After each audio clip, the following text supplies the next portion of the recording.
A tecnologia não impacta só o que fazemos, mas também o que sentimos. Uma interface confusa pode gerar ansiedade. Um design intuitivo pode acalmar. A cada clique, som e cor, áreas do nosso cérebro são ativadas. Então, a experiência do usuário, muito mais do que usabilidade, é uma experiência emocional. Estudos mostram que 88% dos usuários saem do site e não voltam a usar o site quando tem uma experiência ruim. Então é nessa busca acirrada pelo desenvolvimento de uma tecnologia intuitiva, inclusiva e com uma experiência sustentável que designers e pesquisadores tentam entender o que está por trás dessa experiência do usuário. O que está por trás do comportamento humano. E é exatamente sobre esse assunto que eu venho aqui falar com a Deide Gonçalves. Seja muito bem-vinda, Deide.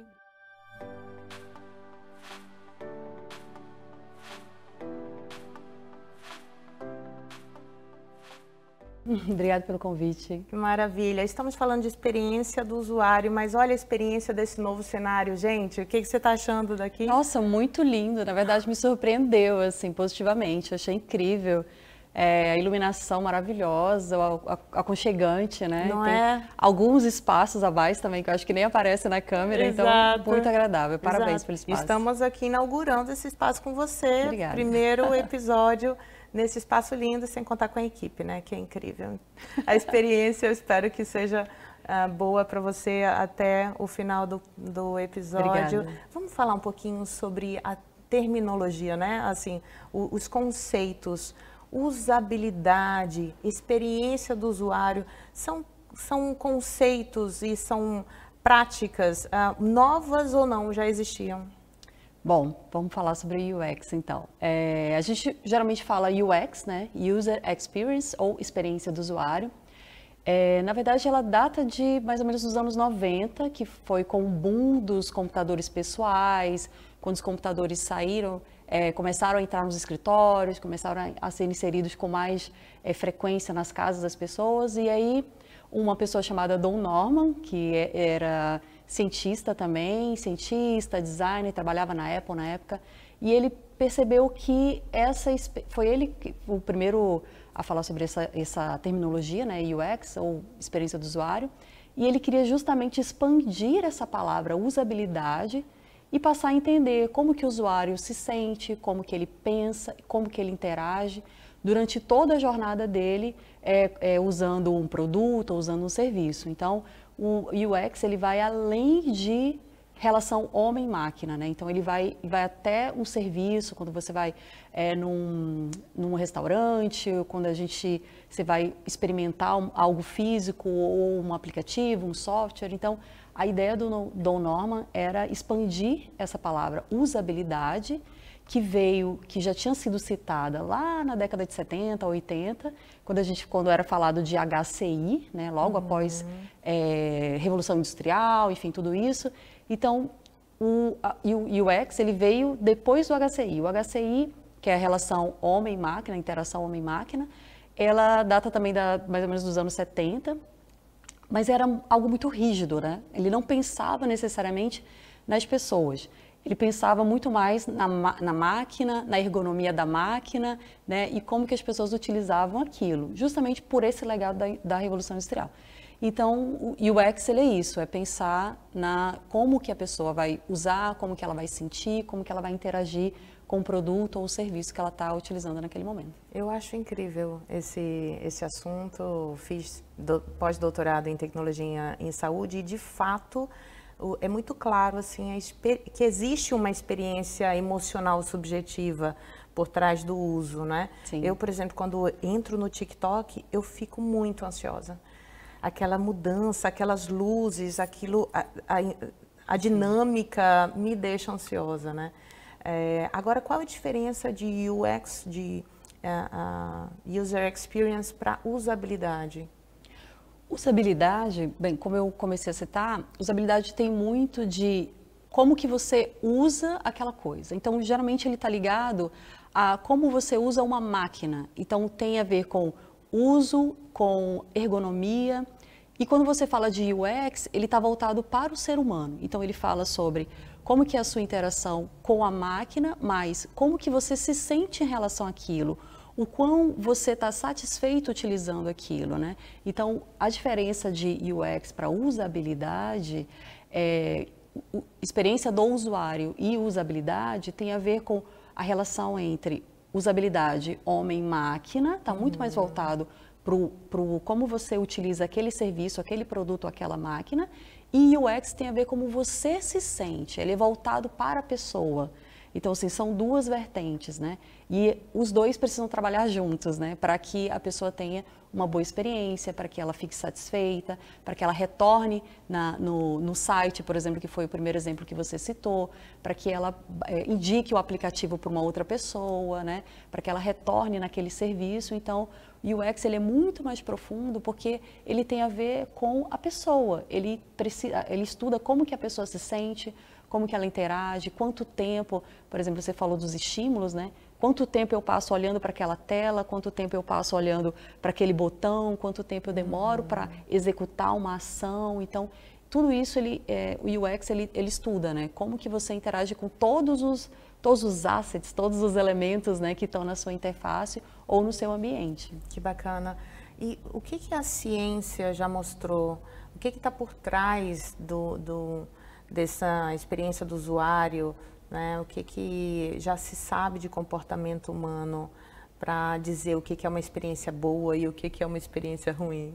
Bom, com o advento da nanotecnologia, né, e o boom dos smartphones, tablets, enfim, todos esses devices, todos esses aparelhos, né, que a gente consegue levar na mão, existem muitos estudos voltados para entender como que a gente utiliza cada um, e a gente chama de guidelines ou frameworks. Então, existe já muita coisa estudada. Então, existem alguns guidelines que já são muito validados, né? Então, tem o guideline do Windows, da Apple, da One UI, que são pensados de como que funciona, quais são as ações de um botão, por exemplo. O botão ele tem alguns status. Não sei se você já percebeu no computador, quando você passa seu mouse no menu, ele dá um brilhinho para dizer que você está ali, que ele está ativo, ou ele fica de uma cor mais apagadinha para dizer que ele não está funcionando. Então, esses estudos para melhorar essa usabilidade, para melhorar essa experiência, já existem vários, né? Então, quando a gente precisa, por exemplo, validar isso dentro da sua aplicação, aí a gente vai para uma outra vertente que é UX Research, ou usa o próprio UX para fazer pesquisa com o usuário, teste com o usuário, que são algumas metodologias para validação. Então, imagina que você está lançando um aplicativo. E aí você fez um aplicativo do Ativamente, onde você vai ter alguns cursos, ou onde você vai ter alguns e-books que a pessoa precisa baixar. Só que, o que o UX faz? Ele faz uma Desk Research, que é uma pesquisa onde você busca outros aplicativos semelhantes, outras plataformas semelhantes, e você entende como que eles funcionam. E aí, a partir disso, você pode ter outras plataformas que vai te dizer, olha, pegue seu link do seu aplicativo, coloca na nossa plataforma e eu vou te dizer quanto tempo as pessoas demoram para fazer uma ação, quanto tempo as pessoas utilizam para ficam na página principal, quanto tempo as pessoas utilizam para finalizar uma ação. Então, quando você vai num site de compras, por exemplo, que depois ele fica te buscando infinitamente ou te oferecendo aquilo, é porque ele já reconhece que você deixou alguma coisa no carrinho.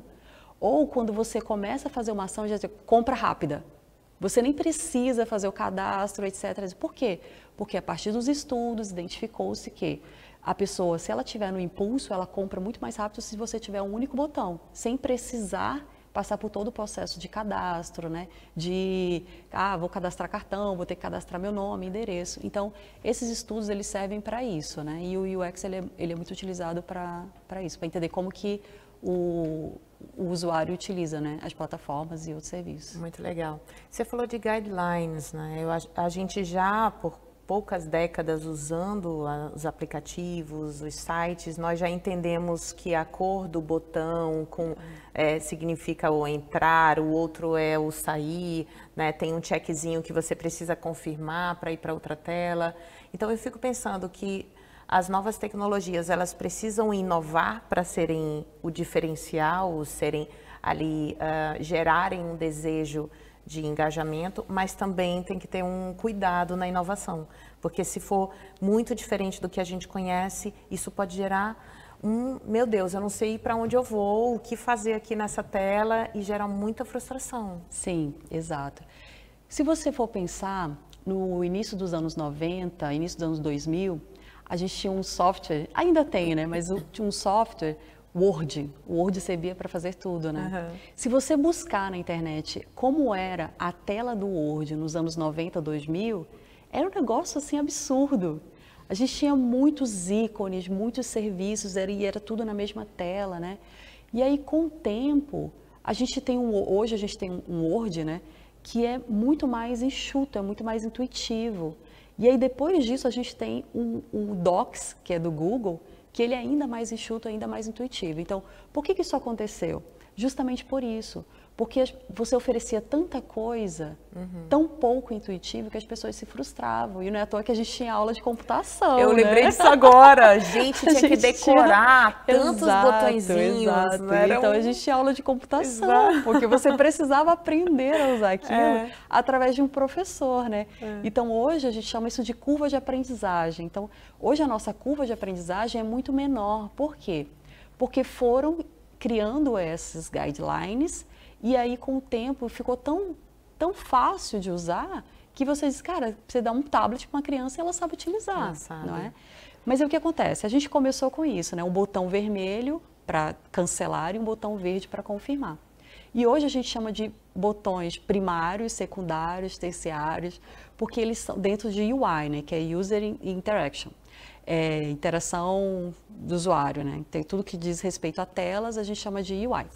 Então, quando a gente fala desses botões, começou a perceber que dava para enxugar mais, a ponto de deixar ainda mais intuitivo, né? Então, hoje a gente já não tem mais você não vê mais tanto, né? O botão verde e o botão vermelho. Geralmente você vê um botão confirmar e um cancelar. E aí ele geralmente vem na cor do branding ou da marca, né, que você está utilizando. Entendi.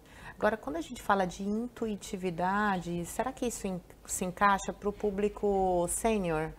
Porque ele é ainda uma outra geração, infelizmente, quando a gente fala de acesso. É claro que isso vai depender do país, da região, mas o Brasil enfrenta muita dificuldade de inclusão digital para os idosos.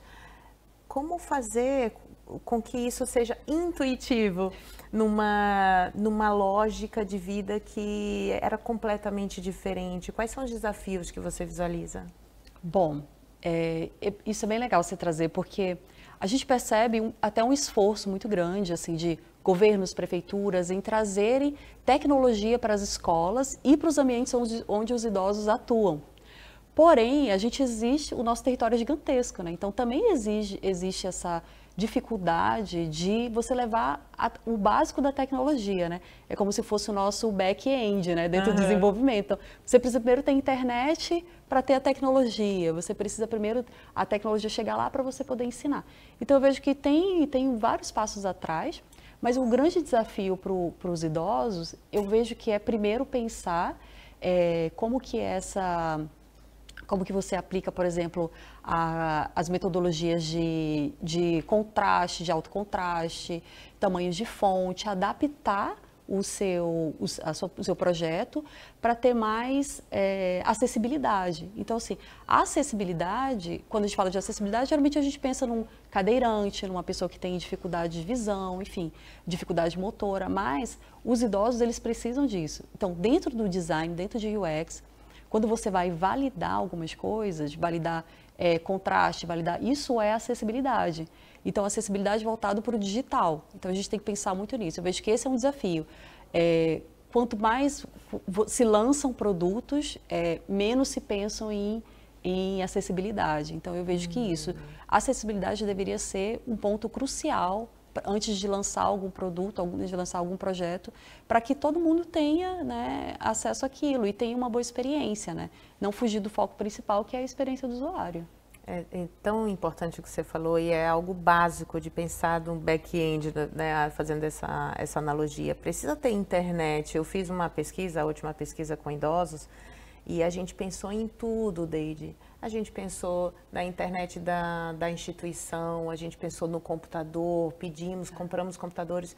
E era uma tecnologia de preparação para aposentadoria em que a gente tinha que fazer tanto no notebook quanto como um aplicativo do celular.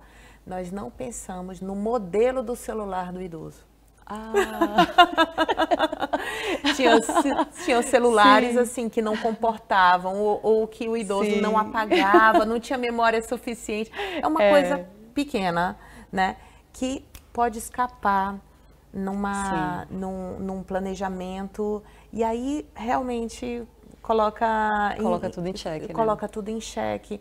Então, esse estudo anterior, essa research é essencial, não é? Sim.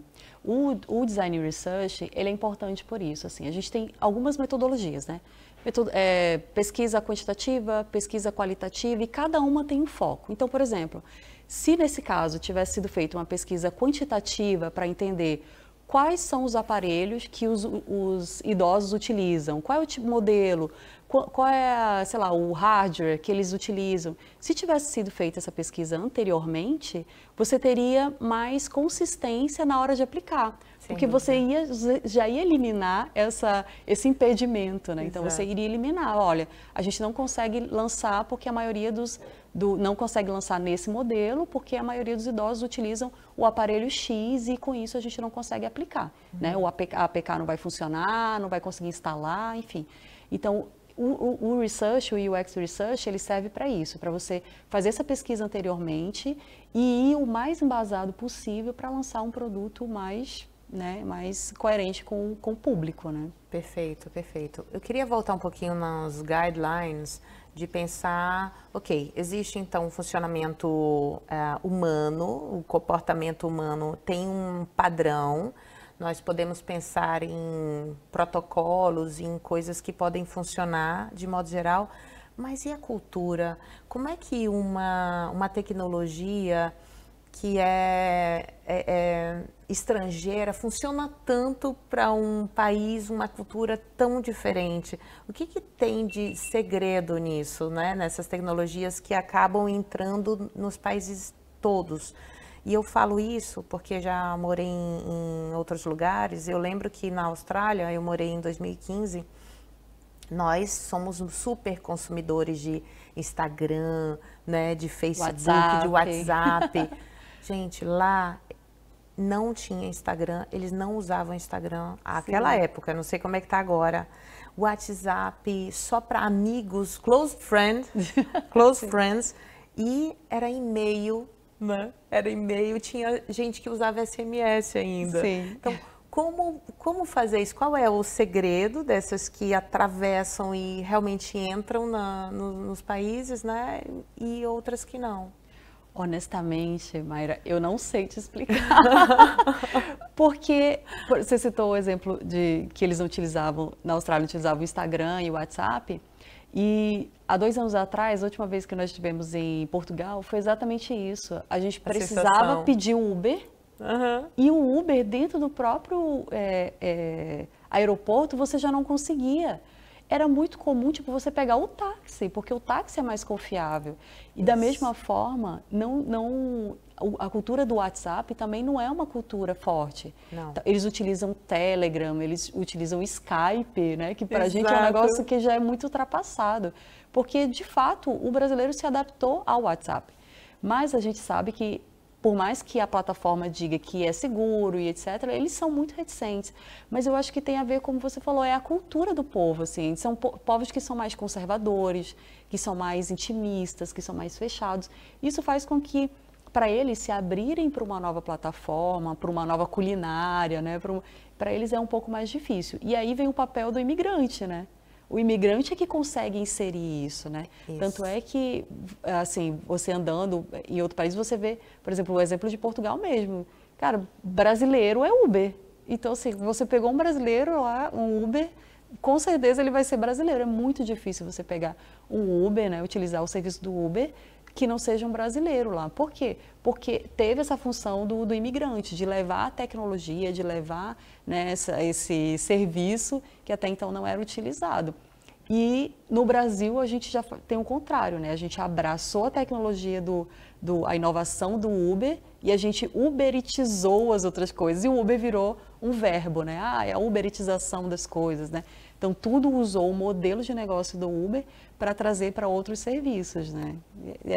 A gente não tem muita explicação sobre isso. E aí eu uso até o case do Nubank, que por mais que a gente tenha os serviços bancários tradicionais e que se mantêm justamente por esse público, dos idosos que fazem questão de ir ao banco, dos servidores públicos que têm parceria com os bancos tradicionais, mas quando você vem com o banco não tradicional, um banco totalmente digital, que não tem uma loja física, que vem com um novo visual, uma nova cor, algo totalmente disruptivo, aí o que acontece? A geração mais nova abraça e fala, não, isso aqui me pertence, diferente dos mais tradicionais, né? Então, assim, é uma coisa que acho que varia mesmo dessa mudança de cultura, de pensamento, mas que nem sempre funciona para você levar para um outro país ou porque eu acho que é isso, até a cultura mesmo, eles são mais fechados e tem outras coisas que são mais profundas, né? Sem dúvida. Aí vai talvez ter que pensar em adaptações. Queria perguntar de você sobre as metodologias. É tão complexo pensar em experiência do usuário, uma experiência que é subjetiva, como mapear isso, como entender realmente o que gera frustração, o que gera sobrecarga mental, o que gera animação ou conforto numa tecnologia? Bom, das metodologias, tem uma metodologia, um método, na verdade, que chama Design Thinking, que é um método que a maioria dos designers ou que vai fazer um projeto utilizam, porque é uma metodologia também, mais uma vez, muito validada, muito utilizada e que funciona. Então, ela é utilizada muito para projetos inovadores. Então, a gente chama qualquer projeto inovador, você consegue utilizar a metodologia do Design Thinking. Por quê? Porque ele divide em 4 etapas. Então, tem a fase da descoberta, a fase da validação, dos testes, da implementação.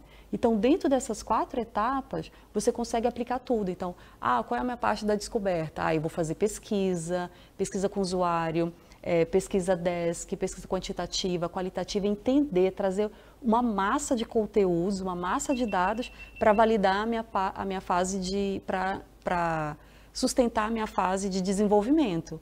Então, essas etapas, elas são muito bem desenhadas. E aí você começa a abraçar equipes diferentes também. Então, assim, o design, as metodologias, elas são aplicadas com equipes multidisciplinares também. Então, por exemplo, se a gente está falando do seu aplicativo lá, do seu serviço, então a gente vai ter psicólogo, vai ter professor, vai ter, de repente, até um geriatra, né? Então, assim, a gente trabalha com essas equipes multidisciplinares. E as metodologias são utilizadas para isso. Metodologia de UX Research, que é toda a parte de pesquisa, a metodologia do próprio UX, quando você precisa pegar fechar um núcleo ali, um time de pessoas, de usuários, para fazer teste com pessoas diferentes e validar aquilo e saber se o que você está desenvolvendo está funcionando ou não, ou se vai funcionar ou não, né? E aí a gente também tem a parte do finalizado, que é a metodologia de teste de software mesmo. Quando você chama um time de teste, coloca o software, eles vão validar tudo, saber se está tendo contraste, se não tem contraste, se funciona, se as funções estão ativas ou não. Então, as metodologias da parte mais técnica seria isso, né? Design Research, aplicar as metodologias de Design Research, pensar na parte de UI também, contraste, né? E aí UX junto, e aí no final você consegue entregar um projeto bem conciso, né? As startups, os empresários, os investidores, eles precisam ter em mente de que esse processo de pesquisa, ele é complexo e ele é extremamente necessário. Como é que você visualiza o mercado brasileiro nesse aspecto? Nós temos já espaço, nós temos essa consciência, essa maturidade de negócio para fazer boas tecnologias intuitivas e sustentáveis? Sim. O Brasil hoje tem Eu vou citar o exemplo do Recife, né? Da cidade de Recife, que tem um núcleo de tecnologia e inovação muito grande. Assim como o Recife, a gente tem um Instituto Federal, também em Fortaleza, que é um instituto que desenvolve projetos em IA, que a gente nem, assim, que o público final nem consegue imaginar de tanto que isso está evoluído. Então, assim, tanto você consegue ter o Recife como uma cidade do Nordeste, que já tem alguns preconceitos, alguns conceitos pré-concebidos em torno da região, e tem um polo de tecnologia e inovação gigantesco. O próprio César School, que é uma escola, uma entidade de educação, que produz muita coisa boa para Samsung e para outras marcas multinacionais, né, enfim, globais. A gente também tem o Fortaleza, institutos federais em Fortaleza que produzem também tecnologia na área de IA, de inteligência artificial, que a gente acha que não, isso aqui só vem de fora, mas não, é produzido aqui dentro, aqui no Brasil. E com relação às empresas, existe algo que a gente sempre comenta na área, que é você implementar o pensamento de design dentro da empresa. Né? Então, se você tem projetos de inovação, você precisa implementar o pensamento de design dentro daquela empresa. Então, pensar inovador, agir inovador, então o design é inovação, então você precisa pensar nisso. As empresas precisam pensar nessa mudança de pensamento e aplicar esse conceito de design dentro. E, com certeza, o Brasil está despontando com tecnologias novas, isso é sem questionamentos, assim. Que bacana. Então, somos grandes consumidores, mas também grandes desenvolvedores. Isso é um bom sinal. E mão de obra, né? A mão de obra do Brasil, você consegue desenvolver as pessoas aqui, elas ganham forma e elas são exportadas. Então, o design e os designers e desenvolvedores viraram mão de obra brasileira para exportação, assim como jogadores de futebol, né? Olha, não sabia. Por quê? Qual que é o grande barato, assim? No Brasil, quando a gente fala de UX design, geralmente o profissional de UX, ele entende um pouco de research, ele entende um pouco de UI, ele entende um pouco de teste. Então, assim, o design brasileiro, acho que é cultura brasileira mesmo, a gente aprende a fazer um pouco de tudo, né? Em contrapartida, os estrangeiros, se ele é UX, ele é só UX. Se ele é UI, ele é só UI. Então, assim, quando você contrata um brasileiro, você tem algumas possibilidades, né? Você não leva só um pão, você leva um saco de pão, né? Você leva muita coisa junto. Então, além da nossa carga cultural, que é muito variada, né? Então, a gente tem um olhar visualmente falando, a gente tem um olhar mais criativo, né? A gente tem essa gana de trabalho, a gente tem essa coisa de trabalhar mais tempo, né? Os outros países têm uma carga horária de trabalho um pouco menor, então a gente já está acostumado com isso. Então, assim, a mão de obra brasileira acabou virando uma mão de obra para exportação. Eu mesmo já trabalhei num projeto para o Texas, de uma startup, durante 1 ano e meio, e assim, a gente tinha 2 estrangeiros só, o resto tudo era brasileiro. Então, tinha brasileiro morando em Portugal, tinha brasileiro morando no Recife, em Goiás, no Amazonas. Então, assim, a gente era um time muito misto, todo mundo trabalhando no horário dos Estados Unidos, porém, todo mundo, assim, mão de obra brasileira, né? Então, assim, a vantagem é isso, é você ter um profissional que é muito mais complexo, muito mais aberto, né, a testar outras coisas do que o estrangeiro.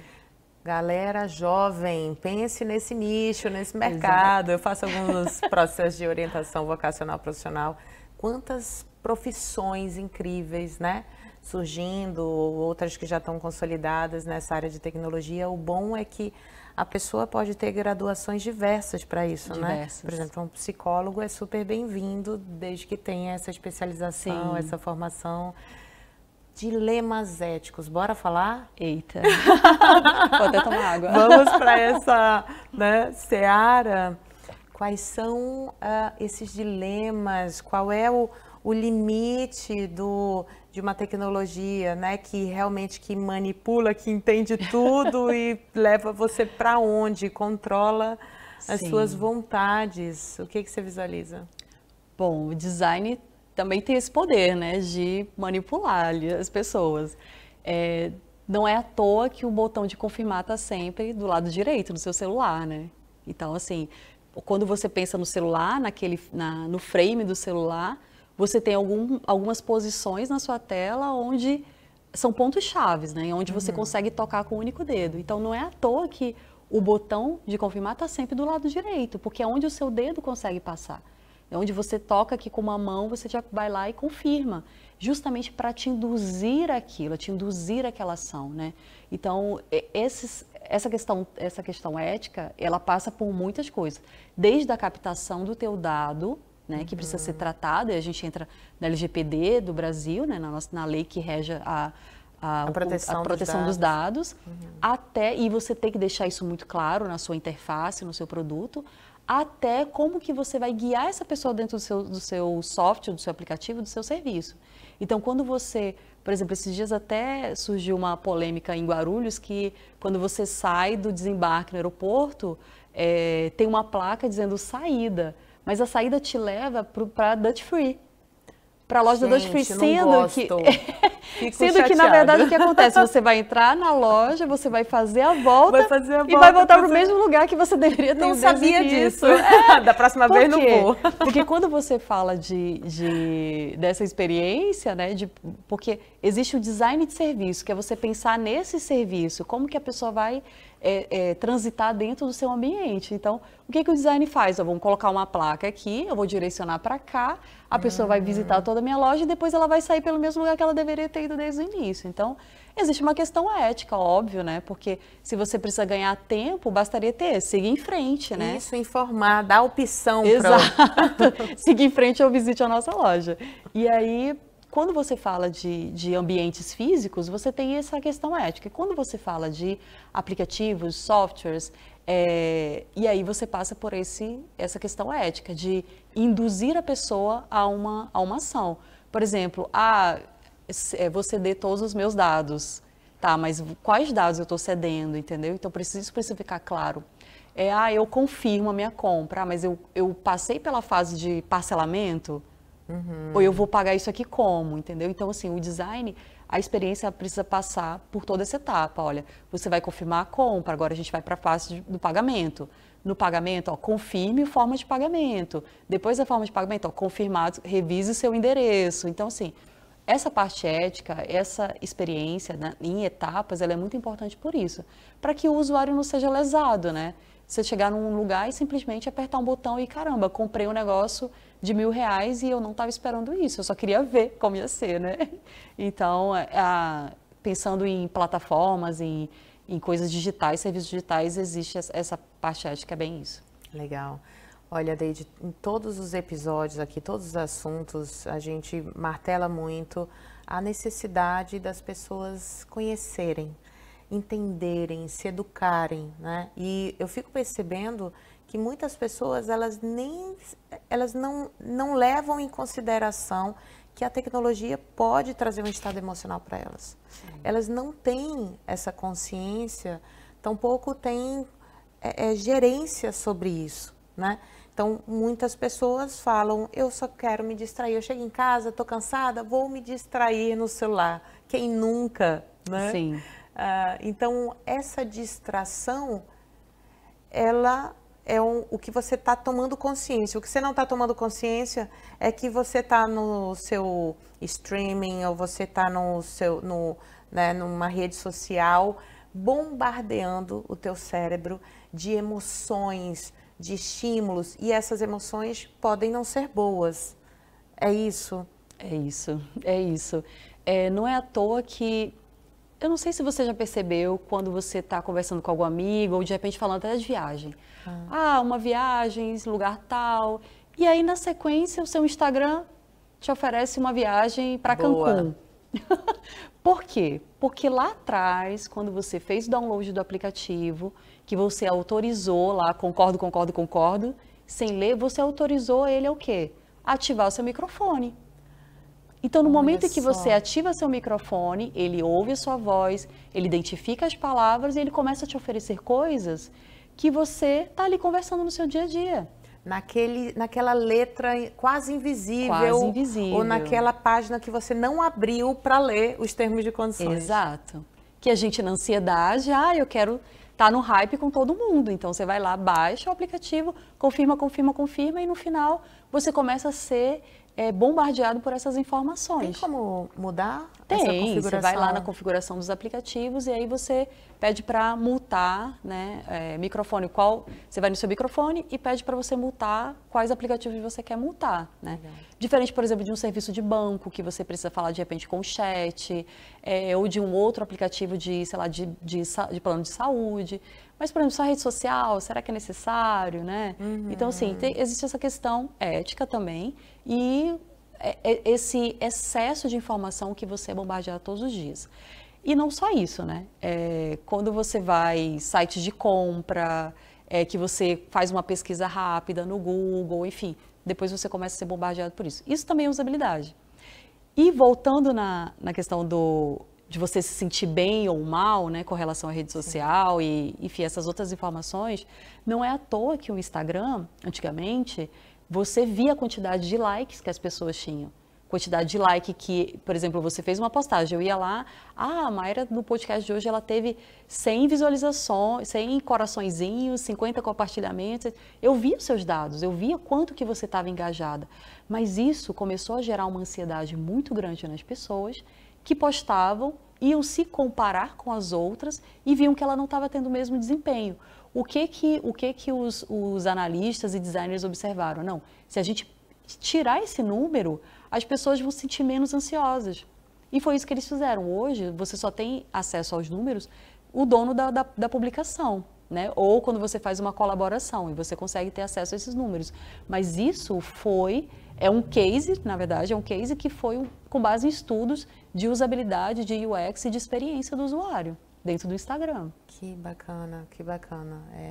É super importante a gente estar, né, refletindo e entendendo como é que a gente impacta no ser humano, numa comunidade. Essa questão da comparação, olha, é um dos principais motivos que levam várias pessoas para a clínica. Topa trazer um case para a gente de algum cliente, como você trabalhou essa pesquisa, o entendimento do UX? Sim, bom, eu vou trazer um case eu já trabalhei no instituto que servia alguns projetos para a Samsung, e aí como esse projeto já encerrou, eu acho que a gente não tem nenhum problema de compliance. Então, a Samsung tem uma plataforma, um ecossistema, na verdade, chamado Samsung Themes, que é uma plataforma onde você customiza o seu tema para os celulares da Samsung, né? E aí, quando eu fui participar desse projeto, era líder de projeto, a gente fazia mais ou menos uma entrega de 3 temas por mês. Nós éramos uma equipe muito enxuta, de 3 pessoas, mais um PO, mais um Scrum Master, então ao todo éramos 5 pessoas mais ou menos. E aí a gente não tinha ainda aplicado a metodologia de fato, né? Cada um pegava um tema, desenvolvia desde a interface, ilustrações, até a aplicação dentro do celular e submetia na plataforma. E aí, com o tempo, o time aumentou, né? A gente recebeu mais 2 pessoas, um estagiário e mais uma designer pleno na época. E a gente observou que se nós parássemos para desenhar uma pipeline, ou seja, um processo de trabalho do início ao fim, mapeasse toda a nossa jornada de trabalho do início ao fim, a gente teria uma produtividade muito maior. Então, a gente aplicou a metodologia dentro do nosso próprio projeto. E aí, o que a gente fez? A gente parou 5 dias, que a gente chama de design sprint, é uma sprint, ou seja, uma corrida de design, né? Então, a gente fez uma design sprint, que é uma outra metodologia para você desenvolver soluções rápidas. E aí, a gente, dentro desses 5 dias, a gente estudou quais eram os nossos pontos fortes, nossos pontos fracos, quais eram nossas certezas, dúvidas, e começou a trabalhar nisso. Qual que era o nosso processo, né? Qual é a mão de obra que a gente tem? Qual é o ponto forte de cada pessoa? O que fulano desenvolve melhor? O que fulano desenvolve, tem mais dificuldade? Então, a gente mapeou toda a nossa jornada. Assim, foram 5 dias bem intensos e aí, no final, a gente desenhou um framework de trabalho. Olha, a gente vai receber o nosso pedido, a gente vai fazer um dia de ideação, de brainstorming, vamos chamar assim. No segundo dia, a gente vai desenhar todos os assets, no segundo dia, a gente vai ter as ilustrações, no terceiro dia, isso e aquilo, e a gente desenhou um passo a passo. Então, nós saímos em 2 meses de uma entrega de 3 temas por mês para 60 temas por mês. Uau! Então, assim, a metodologia, ela funciona, sabe? O UX, ele funciona. E quando você pensa num time como um todo, como você falou, né, cada pessoa reage de uma forma. Então, não é porque todos são designers e todos atuam na mesma área ou no mesmo projeto que vão ter a mesma sensação, o mesmo desempenho. Então, a gente foi a fundo tentar entender como que cada um se sentia, desenvolvendo cada etapa do processo, né, de criação, e aí a gente separou. Fulano gosta de desenhar, então ele só vai desenhar. Fulano gosta de testar, então ele só vai testar. E aí a gente começou a separar isso. E aí no final disso tudo, além de ter tido esse boom de criação, né, a gente começou de fato a ter mais produtividade e recebemos muitos elogios. Nós no final percebemos que criamos um gargalo na parte de teste, porque a Samsung tem um nível muito alto de entrega, né? Então, não, tem que ter um alto contraste, tem que ter acessibilidade, tem que acompanhar tudo que a gente precisa, tem que manter o mesmo padrão Samsung. E aí, a gente percebeu que a parte de teste, para validar esses itens, era mais carente. E aí, nós criamos um software interno, com outro time de desenvolvimento, conseguimos o convencimento e o investimento suficiente, criamos um software de teste só para os temas. Então, o que a gente fazia manualmente, a gente começou a testar num software interno, que rodava só com a gente, né?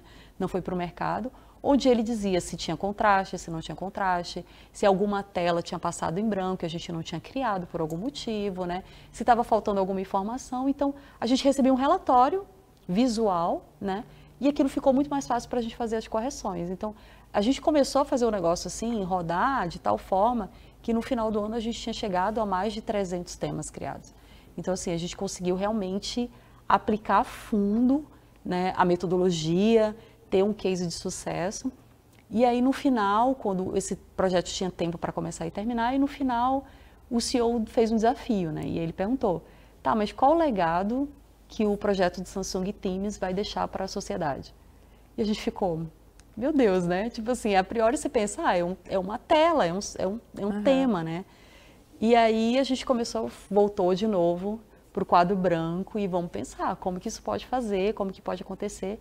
E aí a gente fez parceria com a Universidade Federal, onde a gente começou a captar alunos, né? Seriam estagiários, né? E passar para eles como que era a execução de todo esse processo. Então, eles tiveram acesso tiveram um aporte, né, para poder trabalhar, enfim. E aí eles tiveram acesso a toda a metodologia, a gente ensinou para eles o passo a passo e no final eles tocaram o projeto durante um ano até encerrar de fato. Então, a gente fez o ciclo inteiro até encerrar. Então, assim, é um case que a gente tem muito orgulho. Não, isso é a descrição de uma equipe de alta performance. Perfeito, exato. Fantástico, fantástico. Exato. Estamos quase terminando. Eu queria te perguntar qual é a tendência, o que você visualiza para o futuro em termos de UX? Olha, o UX ele vai ser cada vez mais importante na nossa vida como um todo mesmo, tá? Desde melhorar os painéis de carro, totens de autoatendimento, caixas de supermercado, aplicativos de banco, enfim, não tem como uma empresa hoje que pensa de forma inovadora não ter um time de design ou uma pessoa de design dedicada. E por quê? Porque você tem que pensar, como que as pessoas utilizam, quanto tempo ela gasta para fazer isso, o nosso tempo hoje é o nosso maior ativo. Sim. É o que a gente tem mais de importante, e aí depois disso a gente vem com os dados e todos os outros, mas o tempo que a gente gasta, tem que ser um tempo de qualidade, né? Então, você pensar nesse serviço, como que é o serviço quando você entra no shopping, quando você vai comprar alguma coisa. Então, assim, o design hoje, ele é essencial e ele é diferencial dentro das empresas. E as empresas que já mudaram, já colocaram esse pensamento de design para funcionar, com certeza elas saem na frente. Então, assim, o futuro hoje é isso, é você pensar, o design é tipo medicina, né? Tem pediatra, ginecologista, o design é esse. Tem, eu só gosto de escrever. Você é um UX Writing, ou seja, você só vai escrever, você só vai melhorar o texto para que seja o mais claro possível para as pessoas. Eu gosto de fazer só pesquisa, eu gosto de entender dados. Você vai ser UX Research, eu quero desenhar telas, eu vou ser UI Design. Então, assim, Se você pensa hoje em eu quero entrar no mercado, eu quero atuar, eu quero trabalhar com tecnologia, eu quero trabalhar de forma inovadora, sem dúvida, vai para a área de design, de desenvolvimento, porque é isso. E, como você disse, né? Eu sou psicóloga, eu quero trabalhar na área de tecnologia. Ok, então você pode ser perfeitamente UX Research, porque o seu olhar para a pessoa é diferente, o seu olhar para interpretar um dado é diferente. Então, assim, todo mundo é muito bem-vindo, né? E a empresa que percebe isso, sem dúvida, sai na frente. Isso é maravilha. Gente, que papo gostoso. Olha, ficarei aqui horas. Querida, muito obrigada, viu? Obrigada. Eu que agradeço o convite, viu? Maravilha. Fiquei muito feliz. E assim, estou feliz em te conhecer, feliz em participar, em falar. Quando a gente fala do que a gente gosta, né, de fazer, é diferente. Sem dúvida, sem dúvida. Vamos pensar na parte 2, 3, 4 dessa conversa. Com certeza. Olha, estuda, entenda UX, User Experience.